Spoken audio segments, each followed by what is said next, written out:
For a real treat. Will you give a big Donegal welcome to a Donegal man, Mr. McHardy. Thank you, Evan.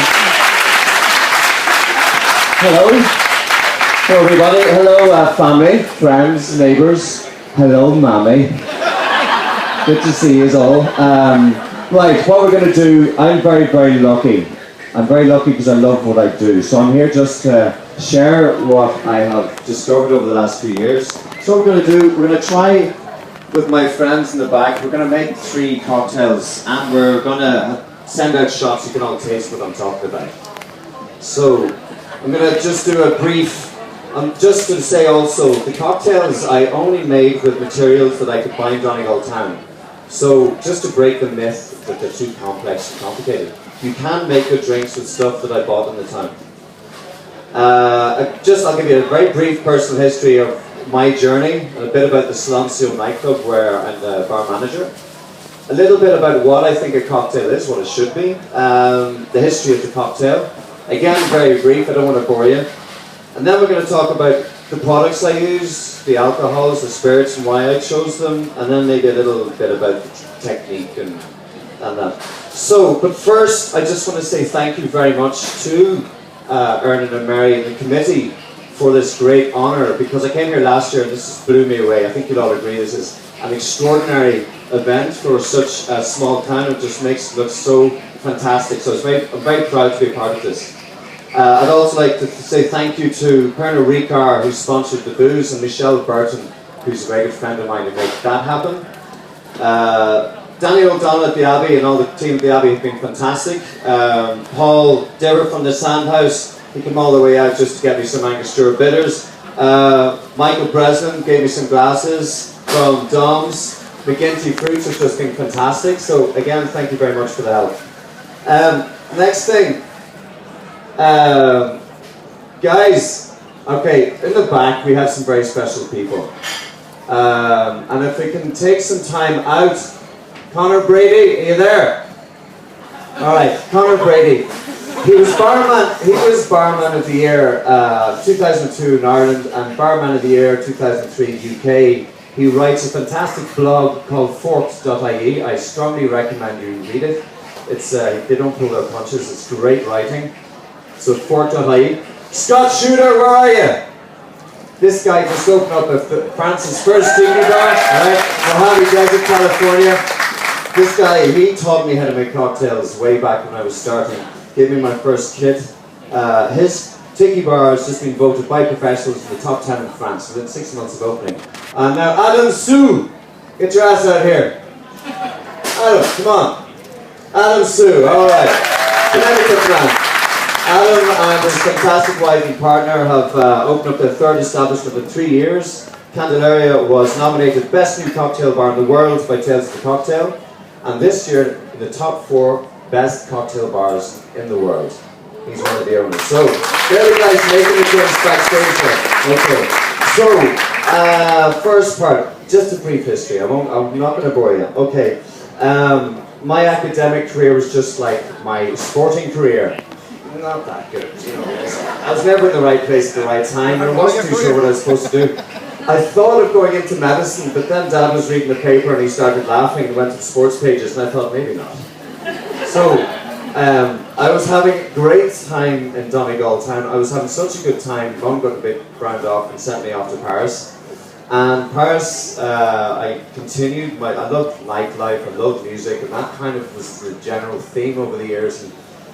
But it wasn't, something was missing. I was just running dive bars and nightclubs, a bit of music promotion, and kind of a bit lost. I split up with a big relationship and I wanted to get away from Paris. And friends of mine said there's a cocktail bar opening up in Annecy. I thought, great, go back to the mountains. So I went to the job, did the interview. Do you know cocktails? Yeah, sure, I lied. I got the job. So right, I'm in trouble. I had to learn cocktails. Conor Brady took me up to Belfast, and he took me to this extraordinary place, full of bottles I'd never seen before, tools I'd never seen before. This guy he's working like a robot, like an autistic robot. I was like, what is this? It turned out to be Jack McHardy, who's voted the best international bartender of the year Nice guy from Belfast. The Merchant Hotel was voted best hotel bar, best menu on the planet. These are boys from Belfast. And my first ever cocktail experience was the Aviation at the Merchant Hotel, made by Jack McHardy. And that just blew me away. I was hooked. Back to Connor's house, we had loads of cocktail books. We made our syrups, which I'm thinking, make your own syrup? Simple syrup. What is that? It's just sugar and water. But it blew me away. I was going, what is that? New flavors, new experiences. And I was just, he gave me some books to go away and learn. Got to Annecy, Scotty, he turned up with some cocktail gear. And he just sat down and he says, this is what I do. I do it this way. This is just new flavors, new experiences. And again, the flavors. I'd never tasted anything like that before. It was just Guinness, it was gin tonic, it was shots of Jaeger. That was pretty much my repertoire. And again, it was like, when I learned I could recreate these cocktails myself, it was something I wanted to share with somebody. For me, being a cocktail bartender, it's like being a DJ and you find that amazing record, you just want to play it for people.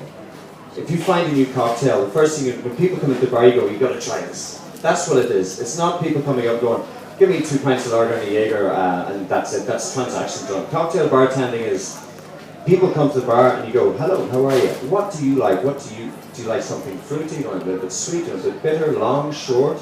What spirits do you like? But don't you, it's a conversation. That's what's fantastic. It's a different relationship with the customer, and it's something that makes it very enjoyable. So, what is a cocktail for me? It's like, I always think of the Billy Connolly joke. I'm not going to try and do a joke, I'm very bad at it. But you know that Billy Connolly joke? The guy walks into a bar in Glasgow and asks for a gin and tonic and he goes, we don't do cocktails. It's the kind of, you go over, cocktails have a bad rap. They're too expensive, they're too strong, they're too complex, they're too fancy. You say, I don't drink cocktails because I'm not a puff, rubbish. All rubbish. There's no such thing as a feminine drink, masculine drink. They're just good or bad drinks. So that's something I'd like to share with you, that there are different cocktails out there. Cocktails is also a careful choice of spirits. Some people like their gin and tonics with Gordon's, or some with Tanqueray, some with lime, some with lemon. Why? They are different.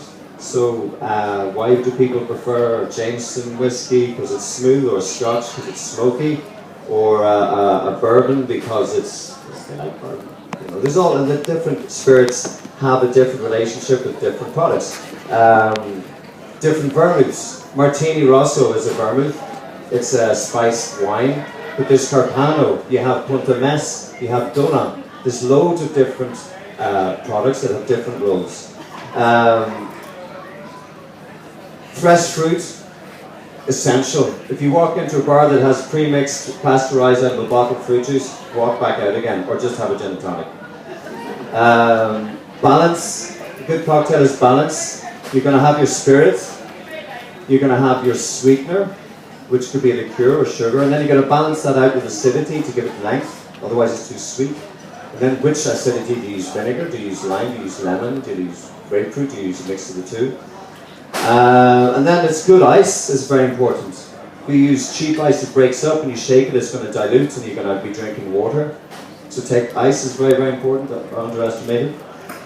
But I should probably start to make the first cocktail anyway. Okay, too much talking.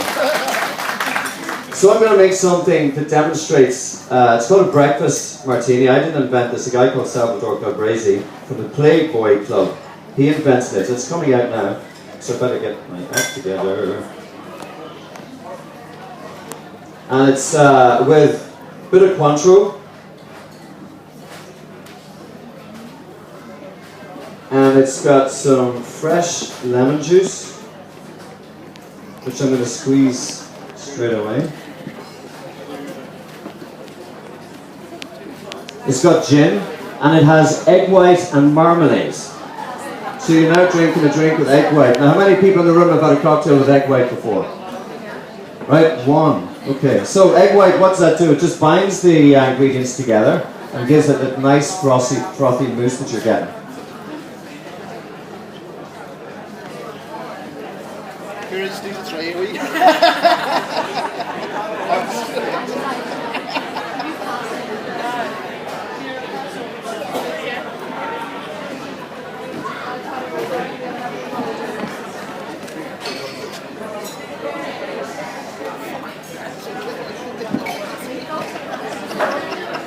As you can see, I'm not talking because us men are very bad at multitasking. You probably noticed, ladies. Yeah, well, I'm no different. So I need to concentrate that now. So, egg white. And then we do what we call a dry shake to get the bubbles in, to emulsify it before I put the ice in. So that's going to give it a nice mousse. Every bartender has his own shake. I was at an event with the Savoy, all the bartenders from the 40s to today, the head bartenders, it's about 5-6 of them. And they were doing the event, we were all shaking at the same time, they all had a different shake. It's a bit like the bartender's fingerprints. So this is mine.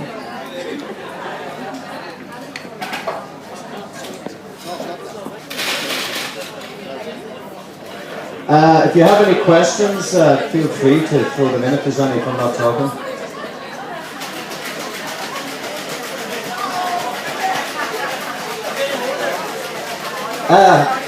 Scotty, could you bring me an orange, please, if I got an orange?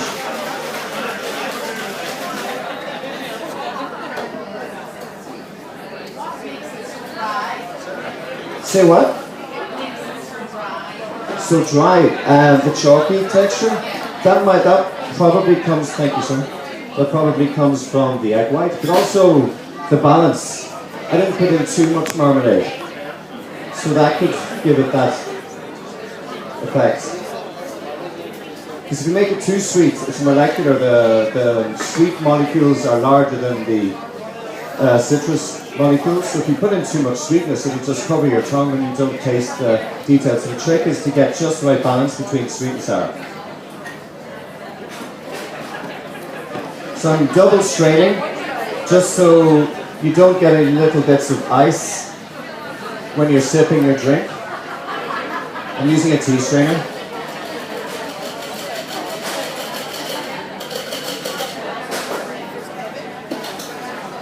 A little bit of a zest. Zest is very important. Do you ever see bartenders, first time I saw them doing that, I thought, that's poncy. Just get your zest and just express it over the ice or over the glass. And what that does is expresses the oils. Next time you get some orange or lemon, peel it, squeeze it over your hand and smell. It's a very, very potent flavor, very, very potent effect on the drink, because we taste more with our nose than we do with our tongue. So if you start the flavor with drinking with your nose before you can start sipping it, it's going to increase the pleasure. So I have ladies here who will probably appreciate this. Now, sorry, I'm going to be biased. I'm going to give it to my aunties. There you go. My pleasure. Enjoy. Oh, well, the cousins and sisters are later. Okay, so we've done that now. That was the first cocktail. Now, the next, a brief history, just a very brief history of cocktails, to where we've come from today. It's like beer and wine. Rice was distilled by the Chinese 7000 BC, Persians 5000 BC, the Greeks about 2000, Egypt, roughly. But the Arabs invented distillation to do oils and perfumes and essences. Irish monks, they went over there, got this technology, brought it back here. Ishkabaha, whiskey, we all know about that. 17th century, the water was too dirty, so people were drinking beer all the time. And this went on until, I'm just trying to give you a brief little history going through here. 1688, William of Orange relaxed distilling laws after a bumper crop of cereal, which means people started distilling gin very quickly. And then things went out of hand. The earliest mention of a cocktail, 1798, in the Morning Post in London. 1806, it was mentioned in New York for the first time. And then we go into the golden age of cocktails, 1830, 1920, and that's the foundation of mixology. The tools that we'd be using, the techniques, recipes were categorized, commercial ice came out then, fresh juices and egg whites were used for the first time. Then we have, let's see, the dark age, 1920s, 33, that's prohibition. That's when people went, booze was bad for you, but it was great for the gangsters. And that's when the Americans came over to do the American bar in Paris and in London, like guys called like Harry Craddock of the Savoy. The New York bar where the Blue Lagoon was made in Paris, made the Bloody Mary as well. Deco age, 20s to the 39 cocktails from the Caribbean like daiquiris, mojitos. Industrial food age, 45, 65, that's when it all like pre-mixes and starts to get a bit gloopy. Then we have the dark age. This is the 70s to the 90s. This is when Tom Cruise was doing a film called Cocktail. Those drinks were shocking. They were like gloopy, syrupy, fruity, and nonsense. Sex on the beach, screaming orgasm, basically just dirty names, you know, slippery nipples and all that stuff. We call those the dark ages. Around the late 80s, a guy called Dale DeGroff in New York, late 80s, early 90s, he was asked to make old school cocktails. There were no books available, internet wasn't around, and he got Jerry Thomas's book, he recreated them, discovered it was incredible, started a revolution that came over to London in the 90s, and came to Paris in 2007, started the Experimental Cocktail Club, and I had the privilege of working with those guys, and since then, now we've got about 20 cocktail bars in Paris. Dublin's got an amazing cocktail bar called, I saw the Vintage Cocktail Club. I was well impressed. Great service, great drinks, beautiful decor. It's happening everywhere. Basically, all I'm saying is there's a nice little renaissance. The cocktails are coming everywhere. I'm going to make another one now. I'm going to make a Jameson Smash. Jameson Smash, I made a syrup with cinnamon, badian or aniseed, star of aniseed, with vanilla and some cardamom. So basically I got equal parts sugar and water, put these ingredients in it, low heat, left it for about an hour, and with that I'm going to add some Jameson, some lemon juice, mint, Angostura, shake it, put it on crushed ice. Okay.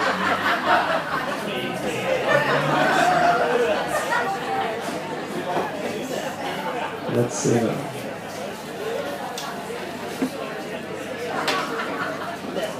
Any more questions while I'm shaking and not multitasking very well?